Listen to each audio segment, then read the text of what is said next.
పవన్ కళ్యాణ్ గారికి ఒక విచిత్రమైన బాధ వచ్చేసింది. బంగ్లాదేశ్లో హిందువుల మీద దాడులు జరుగుతున్నాయి అని చెప్పని, బంగ్లాదేశ్లో ఒక అతన్ని అరెస్ట్ చేశారని చెప్పని అక్కడ హిందూ లీడర్ని పవన్ కళ్యాణ్ గారికి బాధ అనిపించింది.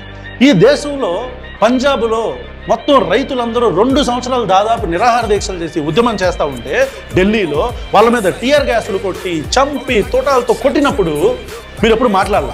ఈ దేశంలో ఆడపిల్లలు పథకాలు తీసుకొచ్చిన ఆడపిల్లలు, ఒలింపిక్స్లో నుంచి పథకాలు తీసుకొచ్చిన ఆడపిల్లలు మమ్మల్ని ఈ బీజేపీ ఎంపీ మొలెస్ట్ చేశాడని చెప్పని గట్టిగా రోడ్డు మీదకి వచ్చి మాట్లాడితే మీరు వాళ్ళ గురించి ఏం మాట్లాడాల? వీళ్ళందరి గురించి బయట దేశంలో ఉండే పాప్ స్టార్స్ కావచ్చు, గ్రెటా కావచ్చు, అందరూ మాట్లాడితే మీ అందరికీ సమస్య వచ్చేసింది. ఎందుకు అంటే ఇది మా ఇంటర్నల్ ఇష్యూ అని చెప్పి పెద్ద సెలబ్రిటీలు కూడా వచ్చి మాట్లాడారు. కానీ ఇప్పుడు మాత్రం మనం వేరేవాడి డెమోక్రసీని, వేరేవాడి రాజ్యంలోకి వెళ్ళిపోయి, వేరేవాడి అంతర్గత విషయాల్లోకి వెళ్ళిపోయి మనం మాట్లాడతాం. ఇది ఎక్కడ హిపోక్రసీ?